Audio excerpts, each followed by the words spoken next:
Good afternoon and welcome to everyone who's come to join us for our session on Spotlight on Governance. Thank you very much for joining us this afternoon.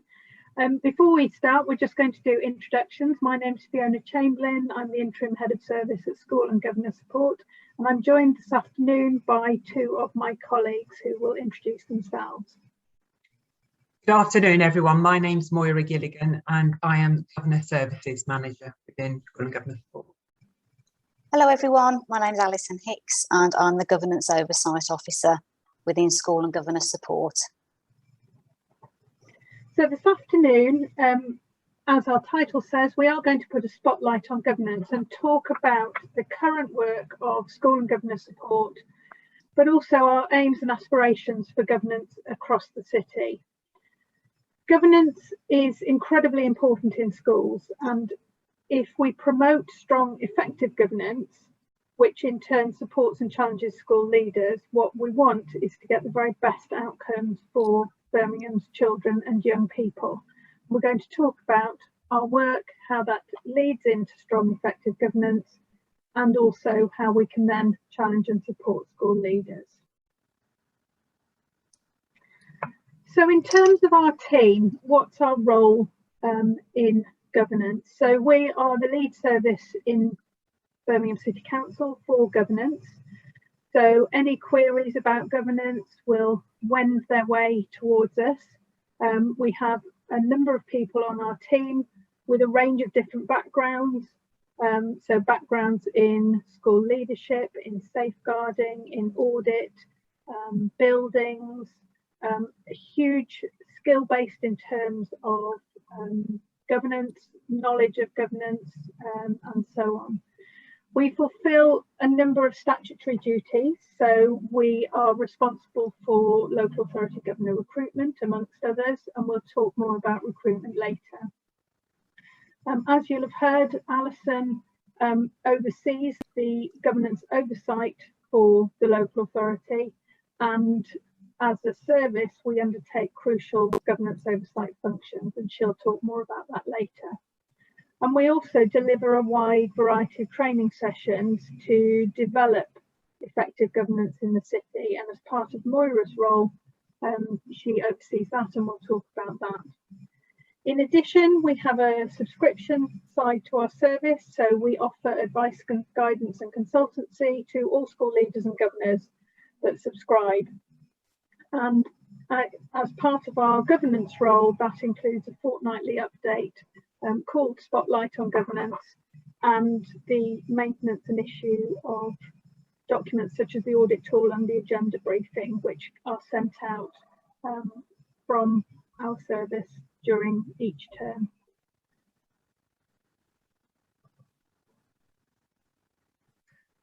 I'm just going to take you through the team. It's nice to put some faces to names, as we've all been working virtually for so long. As Fiona mentioned, she's Interim Head of Service. I've been in post for now about 18 months or more. So we are school and governor support, but increasingly the team work across both areas, but we do still tend to sort of specialise. So on the governor services side, we have myself and Victoria Lee, who's probably a new face to many of you. She started work in mid-August, so she is Assistant Governor Services Manager. I also manage Adrian Exienti, who's Assistant School Support Manager. We have another Assistant School Support Manager, who's Christine Stewart, and then Dave Yardley is School Support Manager, and Alison is overseen by Dave. So that's the team in brief, along with all of our contact details. We obviously being home based now, we're all contactable via our mobile numbers. We do also have central inboxes that were mentioned on the final slide, which you can email into at any stage requesting a call. They are monitored daily. We also have two business support officers who support our functions in terms of administrative issues such as attending training to take registers, but also a key in making sure, chasing up your governing board professionals to make sure that our records are up to date as a city, we try and hold up-to-date records of all governors in all of our schools, and Alison will talk more about that. Next slide here. So briefly, our aims and aspirations. Well, I'm sure you've all heard of the 3 core functions of governing boards, and really that's the focus of our governor services, that we try and really support governing boards to fulfil those 3 core functions effectively. Effective governing boards are key to improving school performance, and effective governance is really key to making schools successful. Successful schools tend to have successful and highly effective governing boards. I'm not going to read through the 3 core functions to you, but I'm hoping you're all quite familiar with them. But that first one, governing boards are really the key strategic decision makers in every school. So along with the head teacher, the governing board sets the school vision, ethos and strategic direction, and help set the aims and objectives around how the school will develop and improve. Holding executive leaders to account is a key second core function. The governing board is there to support and challenge the school senior leadership team, creating that robust accountability. Boards have a crucial role in holding the head teacher to account for ensuring the best possible outcome for pupils. And the third function there, one that is a significant area of development for many schools at a time when most schools are looking at their budgets. Governing boards really focus on this third core function, which is setting the school's financial priorities through the school development plan, through the 3-year financial plan and through the annual budget. We offer advice, guidance, and consultancy training around all of these 3 core functions. It's probably worth mentioning at this point as well that some people talk about a 4th core function, which the National Governance Association often talk about, which is stakeholder engagement, but that's not recognised by the DfE as a 4th core function, though it is mentioned in the governance handbook. Okay, Fiona. So I'm going to talk a little bit about governor recruitment now, which as part of my role, I work with 3 other members of the team to try and secure governor recruitment across the city. So in terms of where we are now, governors in the city number nearly 4,000, and they are part of what is the largest volunteer workforce in the country. So there are over 200,000 governors in the country, and we are always looking for more governors, because you can see we do still have some vacancies. But what we're looking for is a range of people with a range of backgrounds, with a range of skills, because the most effective boards are boards where the governors are very different from each other, have different skill sets, have different life experiences. So at the moment, we've got around 87% of our governor posts filled. We have just over 500 vacancies. And of these, there are 23 local authority governor vacancies. And we're quite pleased that number is low. However, we always want it to be lower. So one of the things that we do to try and fill local authority vacancies is we run some featured vacancies on the Birmingham City Council website, and our intention is to have featured vacancies for all the remaining local authority vacancies, so that those are a real focus. Because as I said, although the numbers are low, there are some on that list which haven't been filled for quite a while, and it's really important for boards that their local authority vacancy is filled. We also have 83% of our governing boards in Birmingham have at least 3/4 of the positions filled, which again is a very positive statistic. However, we're always striving to do better. So part of what we're looking to do in the current and future time is to carry out targeted recruitment support for boards with high number of vacancies. and also to do targeted recruitment support for specific types of schools. So nursery schools, for example, who would really benefit from people who have experience and knowledge of the early years foundation stage, special schools who may need very particular skill sets. We're also looking at focused activities on the recruitment of underrepresented groups. And two of the main underrepresented groups are young governors. Now, it probably indicates when I say to you that young governors are actually counted as being anybody under the age of 40.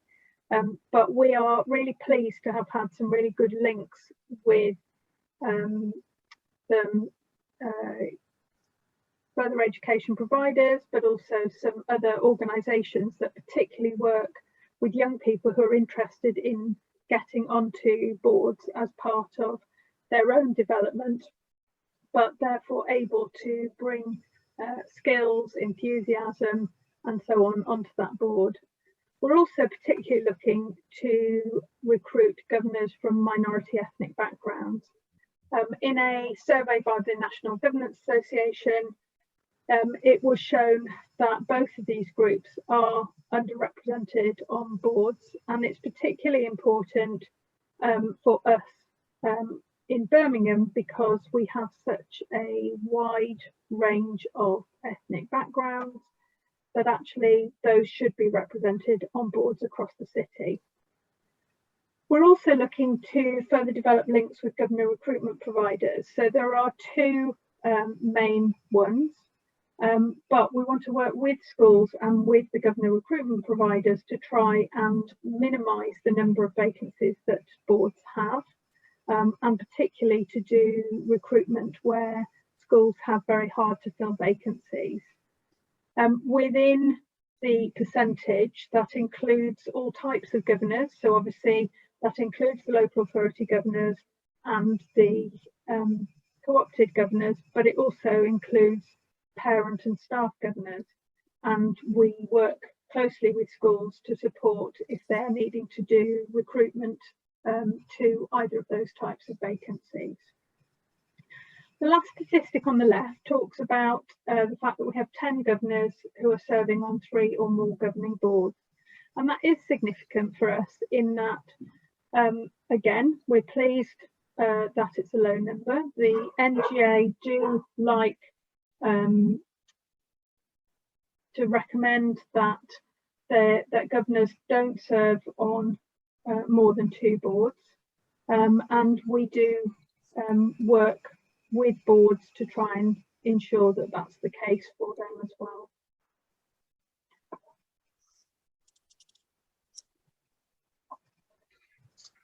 And then Maura's going to talk about governor training. Okay, so where we are now, we're just into our 2nd year now of delivering all of our training online. We had a few months when we went into lockdown where we weren't able to do the training at all, and we adapted our programme and launched it in September last year. And since then we've had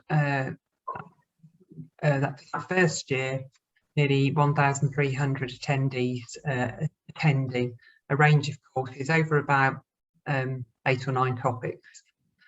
We've had really good feedback, so everybody that attends one of our courses is asked to complete an evaluation form in order to get their certificate of attendance, and the feedback has been really good. So we're basically on to next steps now. We've launched the programme for 2021 to 22.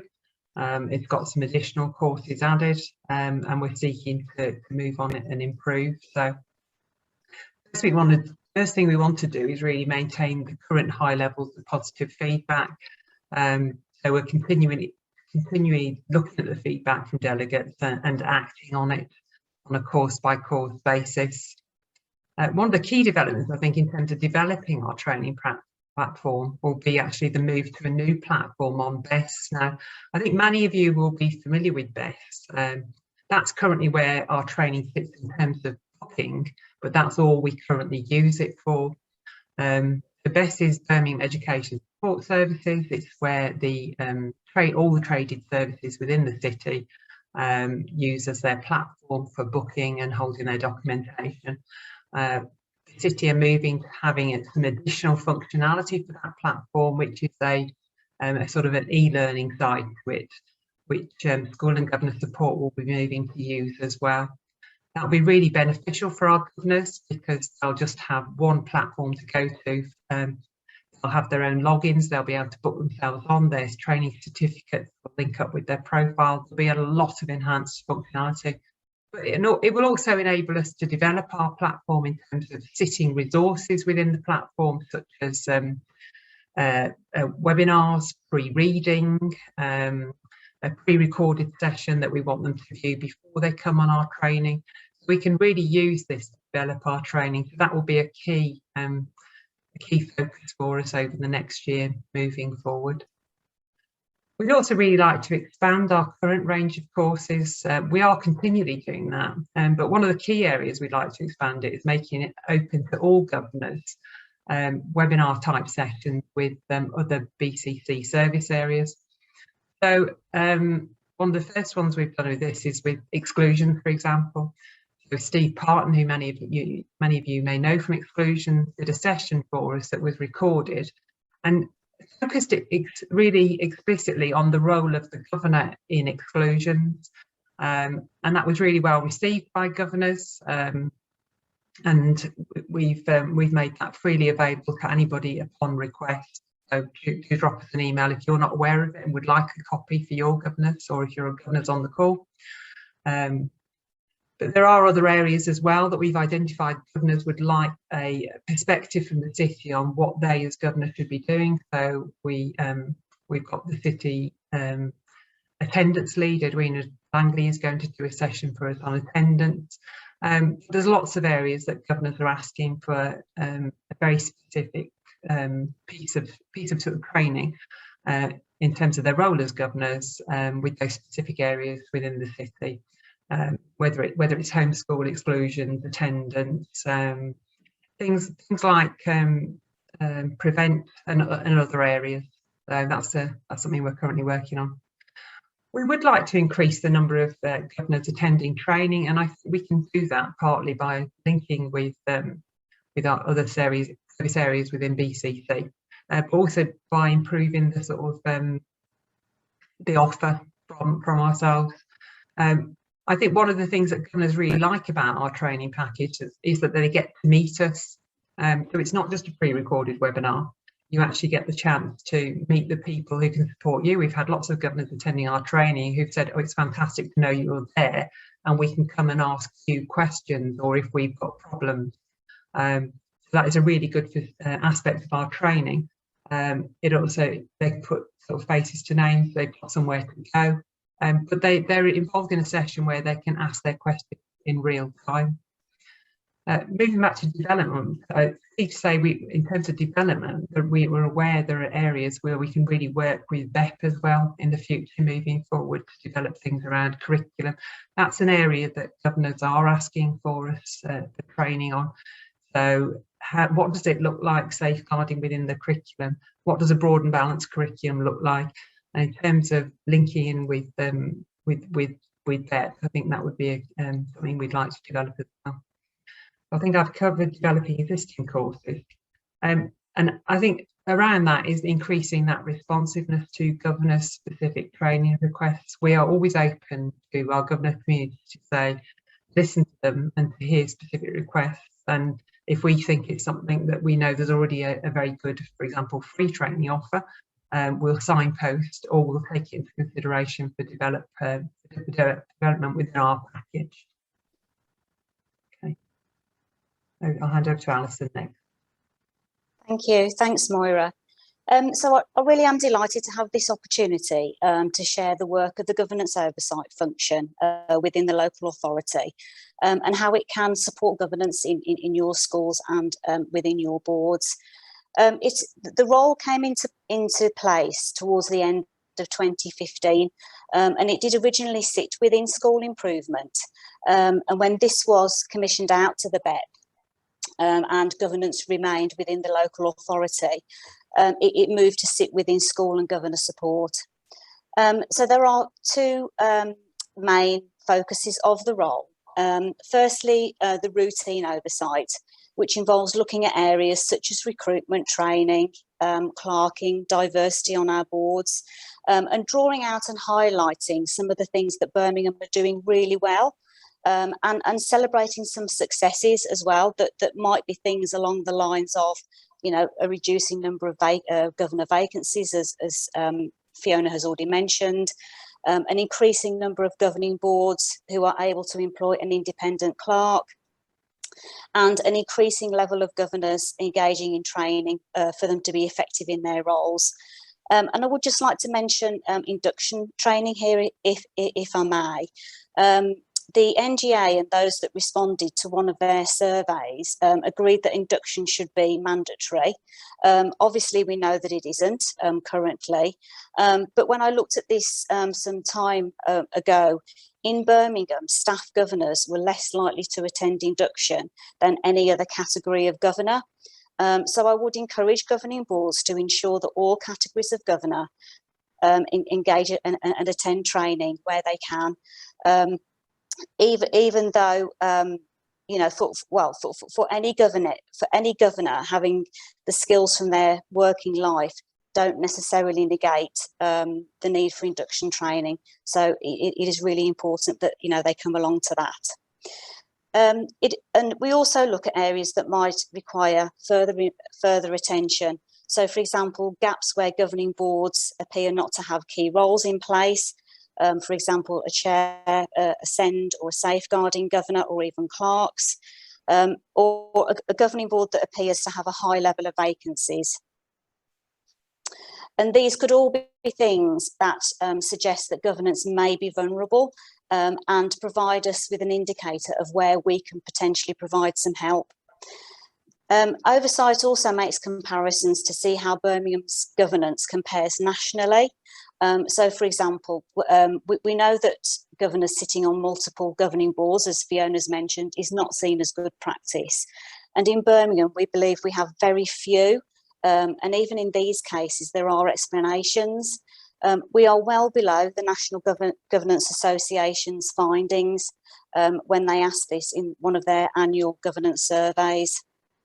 A further example is that in the 2020 survey that the NGA carried out, it found that 60% of governors and trustees identified as female and 39% of governors identified as male. And you'll remember from just Fiona's slide, the picture in Birmingham reflects this exactly. So we really are in line with the position nationally. So the second point is working with Birmingham City Council's education departments and also the BEP to identify governing boards that may be in need of targeted support or challenge. And this may be governing boards that are in schools where they've been judged as requiring improvement or in special measures. And the message I'd really like to get across here is that there's no assumptions are made around the quality of governance, but it's an opportunity for me through the oversight role to engage with governing boards that are in this position and offer targeted support and challenge. There's more information about this in a paper that's published on our BCC website, and there's a link on the last slide to this document, which I'll show you in a second. This engagement with governing boards can be used to help boards access support and development that they need in order to improve their effectiveness. So this might be through identifying structural or operational changes, commissioning an external review of governance, for example, commissioning training, as Moira was just discussing, or engaging with other experienced governance professionals to develop and improve working practices, or engaging with support that's available to fill governor vacancies, as Fiona's already suggested. So to go on to the Oversight's current future plans, really it's around continuing to use Oversight to inform school and governor sports strategies around recruitment and training. And you've seen this today in Fiona and Moira's slides around how the oversight work has provided an opportunity to reflect and detail future plans. It is vital that the oversight function works really closely with BEP, and I'm very keen indeed to develop this over the coming months and over the 7-year contract that they now have, to ensure that there's a joined up approach. I have heard before that where a school is priority for support and it may receive an Ofsted judgment, how overwhelming it can be when many parties contact the school all at once. My aspiration really is that governance support can be joined up with school improvement. Finally, the oversight role will seek to raise the profile of governance and champion high standards of governance. And the aim is to do this through our ongoing gratitude for the time that governors give to schools so freely, and also with those links to BCC departments, and the work that Oversight does with school and governor support to inform the services that they provide. And through specific means such as the fortnightly update to governors, as we've mentioned, the model code of conduct that we issue out on an annual basis, and supporting high standards of governance publication that's available also on our website and is available to all schools. And this takes us nicely up to our next slide, because this lists a few things that may be of interest to you. So we've got on there a link to our to School and Governor Support's current service offer, our pages around governor recruitment and governor training, and the governance oversight takes you to the document that I mentioned earlier about the purpose of the role. And there on the right hand side, we've just entered a reminder of our email addresses. So please do engage with us and contact us around any governance queries. We're always obviously happy to help. So that concludes our presentation. And do you have any final words, Fiona? Or thank you very much, Alison. Just to echo what Alison said, really, please get in touch if you're having issues in any area, or you just want to talk through with someone to assess what you're doing, and just have the opportunity for someone who's got some background knowledge to talk through with you. Often head teachers or governors will do that, not because they don't know what they need to do, but just to see if there's anything else that we think they should do, or to see if they can sort of practice on someone neutral if they've got a difficult situation. Equally, if you've got any queries about governor training, please do email. And if you're struggling with any aspect of recruitment, please come through to us and we'll do whatever we can to support. Many thanks for your time this afternoon. We're really grateful that you've taken time out of your busy day, and very much hope to be in touch with you soon. Thank you.